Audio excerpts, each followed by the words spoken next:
Comment j'ai pris connaissance du fonds Purge? C'était en fait en 2019, dans le cadre de la fierté hivernale de la fierté dans la capitale. À ce moment-là, j'étais le président de la fierté dans la capitale et dans le cadre de ces festivités-là ou de commémoration, nous, on voulait mettre l'emphase sur le 50e anniversaire de la décriminalisation partielle de l'homosexualité.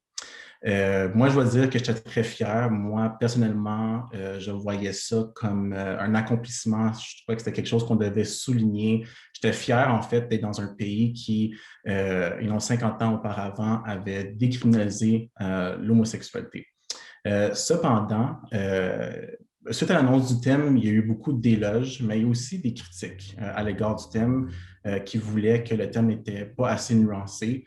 Il y en a qui disaient que ça perpétuait un mythe comme quoi que les actes homosexuels avaient été décriminalisés en 1969. Donc, pour nous, c'est quelque chose qu'on avait déjà un petit peu reflété en disant que c'était partiel, mais ces critiques-là, ils disaient absolument pas.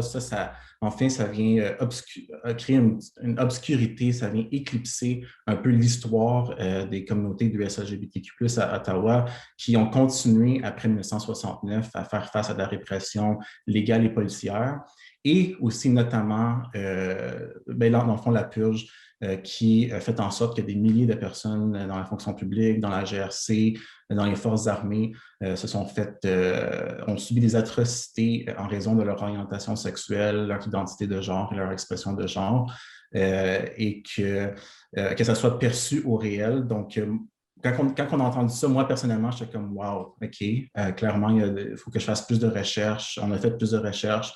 Éventuellement, j'ai regardé le documentaire de Fruit Machine. Quand j'ai regardé justement le film de Fruit Machine, pour revenir à la question, à savoir si je me sens interpellé par l'histoire et si je sens le besoin de continuer de préserver cette histoire-là en tant que fonctionnaire ou dans le futur, pour moi, je me suis posé la question, comment est-ce que j'aurais caché mon identité?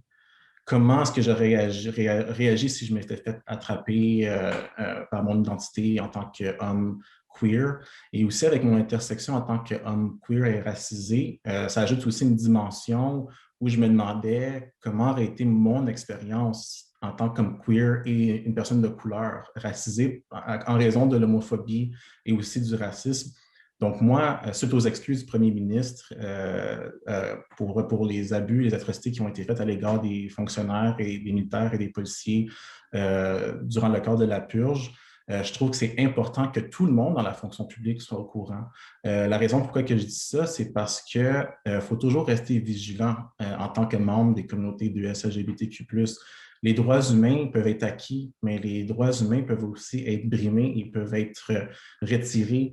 Comme on peut progresser dans l'histoire, des fois, il y a des situations comme qu'on voit dans le monde où est-ce qu'on régresse. Et donc, c'est important de garder le contexte historique et les faits historiques qui ont marqué et la vie des gens, qui ont même détruit la vie des gens.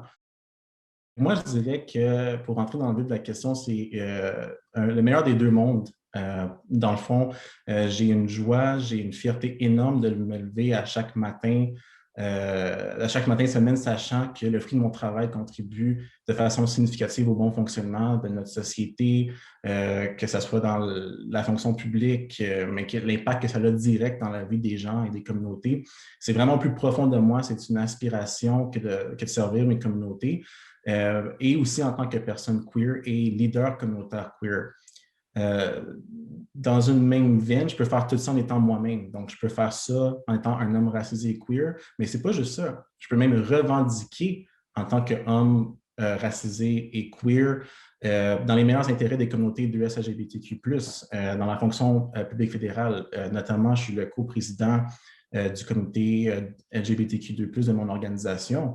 Et je me pose la question, si je me mets à la place des personnes qui ont subi la purge, qui l'aurait cru qu'aujourd'hui, en 2021, à ce moment-là, on pourrait dire qu'il y a des comités LGBTQ+, dans la fonction publique et que moi, je peux assumer un rôle de coprésidence. Moi, je vois ça comme étant quelque chose de magique, quelque chose que je suis très reconnaissant, surtout en étant conscient en étant conscient que ça n'a pas toujours été le cas, notamment comme on a pu le voir avec la purge. Donc, si je peux me permettre, quand que je pense à ça, je me dis, on a tellement de gens à remercier qui se sont battus pour que moi, aujourd'hui, Davy Sabourin, homme noir racisé et aussi queer, peut servir fièrement dans la fonction publique fédérale. Ça m'émue.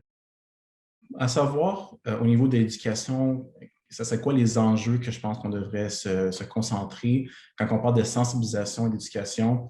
Pour moi, ça serait vraiment les stéréotypes et les biais. Donc, quand je dis les stéréotypes, c'est d'appliquer à l'ensemble d'un groupe des préconçus, des méconceptions par rapport à ces groupes-là. Et quand je parle des biais, je parle aussi des biais conscients et inconscients. Donc, des préjudices que la personne le sait très bien qu'elle est préjudiciable à l'égard d'un groupe ou d'une personne qui sont membres de la communauté de LGBTQ+. Mais au niveau des biais inconscients aussi, c'est de prendre un recul et de voir si la façon dont on pense est vraiment applicable à la personne ou au groupe. Donc, moi, je pense qu'au niveau de sensibiliser les gens et d'éduquer les gens, c'est vraiment de normaliser les personnes d'orientation sexuelle, d'identité de genre et d'expression de genre divers. Qu'est-ce que je voudrais que les gens retiennent des atrocités que les gens ont vécues durant la purge LGBT durant des décennies? Je pense que ça a eu un impact énorme dans la vie de centaines de personnes. Ça a détruit leur vie en raison de la purge et ça jusqu'à dans les années 90. Je pense que ça apporte, il faut se rappeler que ça apporte une nuance très importante qui veut comme quoi que le Canada, c'est un pays qui est utopiquement, qui est historiquement un havre de paix pour les communautés du LGBTQ+. Je pense que cette méconception-là, puis je pense qu'il faut se rappeler que ces faits historiques-là ont existé.